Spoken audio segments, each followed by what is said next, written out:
Yon, so kamusta po mga ka-Streetwise? Ako po si Takeru Miyamoto at welcome po sa aking munting channel. So mga kababayan, meron po tayong kasabihan na history repeat itself. Well, minsan nangyayari po yan, minsan naman hindi. Pero sa mga development nga po na mga kaganapan, dyan nga po sa impeachment trial nga ni Sara Duterte, mukhang nakita na po natin ito. At ngayon, ang malaking tanong dito, no? Merong individual na involved ngayon sa impeachment na involved din po sa impeachment noong nakaraan 20 years. No, ang gusto kong malaman ngayon dito, ano ang magiging stand niya? Dito nga po sa almost na parehas no nakaganapan sa impeachment nga ni Sara at saka ni dating Pangulong Erap. Ito, kasi dapat siyang bumaligtad dito kung tutuusin. No? Ito para makuha niyo yung point ko, no, punta tayo dito. Okay. So, ito po, no, ito yung post ni Chel Jokno. So, sabi ni Chel Jokno, no, hindi po confidential ang katotohanan.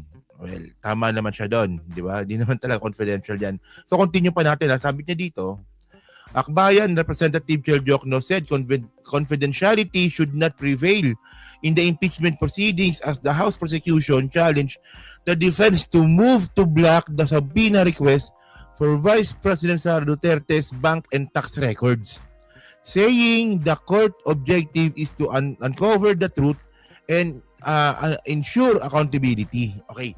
Ngayon, na pinag-uusapan ngayon natin dito, bank accounts ni Sara Duterte at saka tax records. Okay. So ngayon, meron po tayong papapanood na video sa inyo na, alam ko na panood nyo na ito, no? Pero at least ma-remind po tayo na nangyari na po ito, no? Na meron pong pagkakataon na sinubukang itago, no, ng mga pro-ERAP dati, no, yung second envelope nga po na ang nilalaman pala nito is equitable bank, no, na dito nga po pumasok yung mga pera ng ERAP. So ganyan na ganyan din po yung hawak na ebidensya ni Trillanes. De, para makuha yung point to, ito yung video, play natin. Wait lang. O, sige. Ayaw ng defense panel buksan ang pangalawang envelope. Maliwanag po. Dahil ito po ay pag-aari ni Presidente Joseph Ejercito Estrada. That should be Article 3, Section 14, Paragraph 2. Give to the accused... Wait lang, putulin ko muna din, no? So, ang pangalan nito, yan, si Drilon, is pabor siya na buksan nga po yung second envelope nga po ni ERAP, yung mga bank records. Ngayon, si Miriam, hindi siya pabor. Hindi ko nga alam kung bakit nag-pro-ERAP si Miriam nun eh. So ngayon, ang ginagawa dito ni Miriam, dinadaan po sa technicalities. Parehas po ng ginagawa ngayon no, ng mga abogado ni Sara. Dinadaan sa technicalities. Di ba? So sabi ko sa inyo, nakita na natin to eh. Di ba? Kaya continue natin para makuha yung point ko. Estrada. That should be Article 3, Section 14, Paragraph 2. Give to the accused in a criminal case the right to be informed of the nature and the cause of the accusation against him. It is because of this constitutional dictate that our rules of court provides rules for admissibility and relevance. Our job here is... Yan, ito. So ito na si Loren Legarda. Okay, explain ko lang ha. So yung technicalities nga po na dinadaan ng mga pro-ERAP senators noon, dapat bago buksan yung envelope na yan, dapat muna, ma-inform muna si ERAP. Walang inform, bilang yung bubuksan. So meron daw po yung constitutional dictate, sabi nga ni Miriam. Ang galing. So ito malupit. Si Loren Legarda. Ito ang pinag-uusapan ngayon. Ito yung topic ngayon natin, sa totoo lang. Si Loren Legarda nun, mga kababayan, no, pabor siya na buksan yung second envelope nga po ni ERAP, yung brown envelope. Kasi nga po, dito nga raw po makikita yung mga bank records ni ERAP. Ang tanong ngayon natin dito, no, kung ganyan pala paniniwala ni Loren dati na dapat buksan lahat, no, ng mga bank records, bakit ngayon siya kumakampi kay Sara? Bakit ngayon si Loren isa sa mga pumipigil na huwag mabuksan yung mga bank records tsaka yung mga BIR tax return nga po ni Sara? Ano yan? Pag si ERAP bubuksan, pag si Sara hindi pwede? Ito kayo matagal na yan, 20 years na yan, hindi po. Ang pinag-usapan natin dito, prinsipyo. Ang pinag-usapan natin dito, ano bang klaseng senador itong si Loren Legarda. So, tingnan nyo to ha. Continue natin. To ferret out the truth. The people deserve nothing less than to know the truth. Payagan po natin malaman ng taong bayan ang katotohanan sa pagbukas po ng pangalawang dokumento. Sana ganyan din po yung gawin ni Loren ngayon. No? Na ako naniniwala ako na baka umabot sa botohan. No, yung bukas nga po ng mga bank records ni Sara at saka ni Man Scarpio. So sana mga kababayan, no, kung anong klaseng prinsipyo po ang ginawa nga po ni Loren dati nung panahon ni Erap, sana ganoon din po sana ngayon. No? Kasi puta, Sara, baliw yan eh. O continue, sige. Alas 2 hanggang alas 8, Lunes hanggang Biyernes, impeachment ang laman ng telebisyon. At nung Martes na yon, Day 23 ng impeachment trial, January 16, ang pinakamahabang araw ng paglilitis. Alas 10 na yata nung matapos ang lahat. Wala naman daw dapat isekreto sa second envelope. Ang sabi ni Congressman Joker Arroyo, abogado ng prosecution, listahan ito ng mga nagdeposito sa account ni Jose Velarde sa Equitable PCI Bank. The President O, di ba? Parehas na parehas po dun po sa mga bank accounts na hawak ni Trillanes. No? Kumbaga kay Sara Duterte, joint accounts with Rodrigo Duterte na sinasabing ang galing sa mga drug lord yung pera. O, di ba? violated every word of his oath except his name. Little did I realize that he violated even his name because he's ashamed of it. Higit 3 oras pinagtalunan ng defense at prosecution ng second envelope. Pero bago pa man nagsalita ang mga abogado, ay luto na raw ang desisyon. Sa caucus ng umaga, ay malinaw na lamang sa boto ang mga pro-ERAP. Ayaw nila O, di ba? Paras na paras din po ngayon mga kababayan. Ngayon kung pag-uusapan po natin yung conviction ni Sara sa impeachment court, sa totoo po mukhang malabo po talaga. Kasi una, kompleto na sila eh. Si Bongo, si Aimee, 2 Cayetano, 2 Villar, Robin. O, tapos ng laban. Finish na. So, kung boto lang po yung pag-uusapan, mukhang mananalo po si Sara. Kaya nga, ang request nga po natin dyan po sa prosecution, okay lang kahit matalo. Basta importante, mailabas lahat ng kalokohan ni Sara. No? Ayun ang importante dito. Kasi taong bayan naman po yung maghuhusga dyan.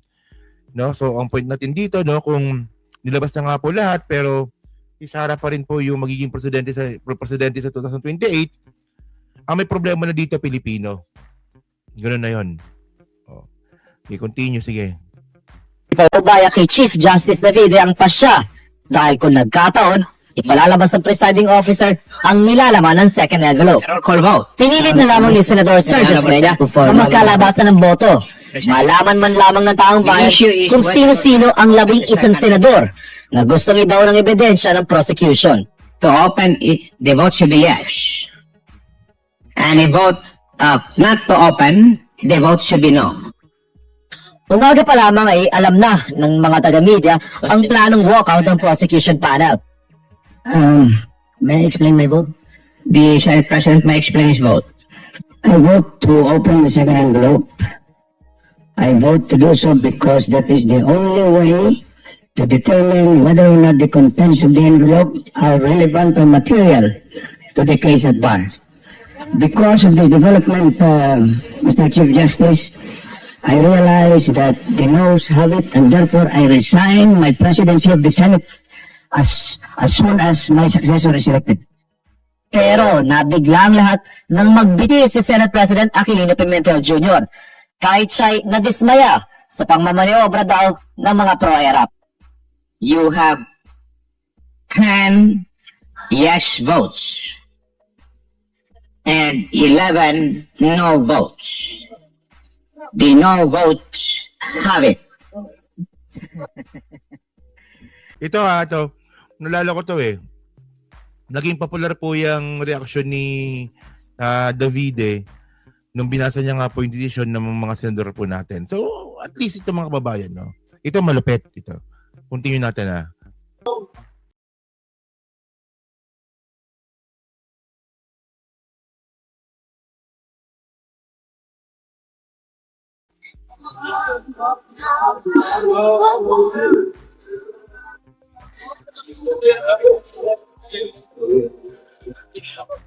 The motion is approved until tomorrow at 2 o'clock in the afternoon.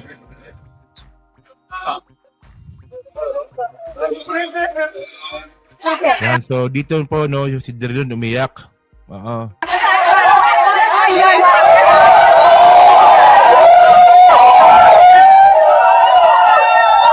Maraming naluha sa eksenang ito. Mabibilang ito sa mga hindi malilimutan sandali sa impeachment trial. Magsaysay yun, no? Yung sa likod, no? Magsaysay. Tapos yung Mayor Belmonte ata tong isa. O tapos yung tatay ni Alan Peter Cayetano. No, ayan, no? Yung nasa gitna. Oo, tatay ni Alan Peter Cayetano yan. Na siya po, bumoto po siya, no? Nabuksan po yung mga bank records ni ni Erap. Tingnan niyo pagkakaiba, ha? Yung tatay po ni Alan Peter Cayetano at ni Pia Cayetano, nung panahon ni Erap, kasi senador siya nun eh, gusto niyang buksan yung bank records po ni Erap. Pero itong mga anak niya nga po, gago, tsaka gaga. No, sila naman po ipumipigil na buksan yung bank records ni Sara. Diba? Nakakahiyan ng ano mo to, ng tatay mo to, sumalangit nawa, no?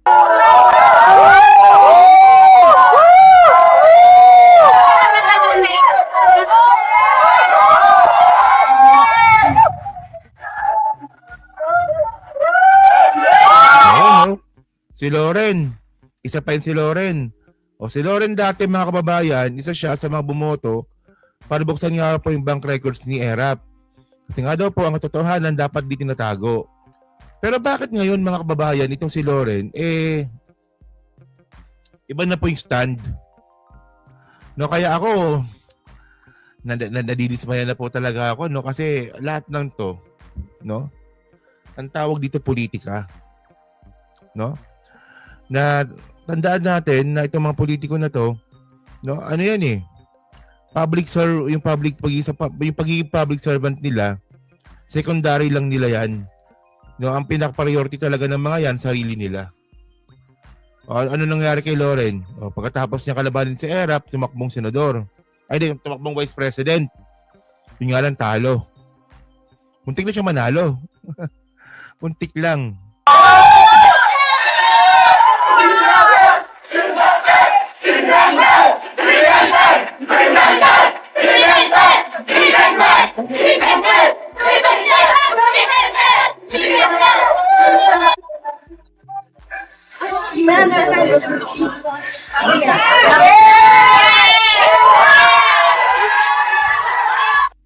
O, diba? So, no, kaya ko lang share to sa inyo mga streetwise, no?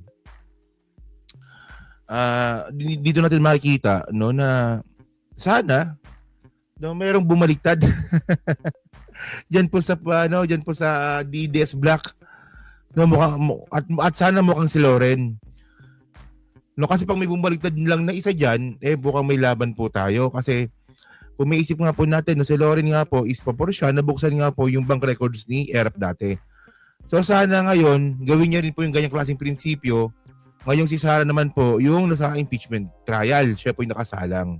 Di ba? So yun mga kababayan, no, so kayo po, no, ano bang masabi nyo nga po dito, no? Kayo ba, naniniwala ba kayo dito na itong nangyari po kay Erap, no, is parang nakita na rin po natin to? No, nung panahon din ngayon pong impeachment ni Sara, di ba? Ayun. So kayo ba naniniwala ba kayo na posibleng may bumaliktad doon po sa Duterte Black? No, kasi maraming haka-haka ngayon na baka si Bongo daw. Baka yung dalawang bilyar. O baka lang, di ba? 'Yon. At ngayon naman si Loren. So yun mga kababayan, no? So kayo po, no, pa-comment na po sa baba at pinabasa ko pong lahat yan. At syempre, dyan po sa Team Replay, no? So pa-like, pa-subscribe, hindi makalabisan, pa-share na rin po ng content natin ngayon. So thank you mga ka-Streetwise, kita na lang ulit tayo sa susunod nating content. So thank you, salamat, bye-bye.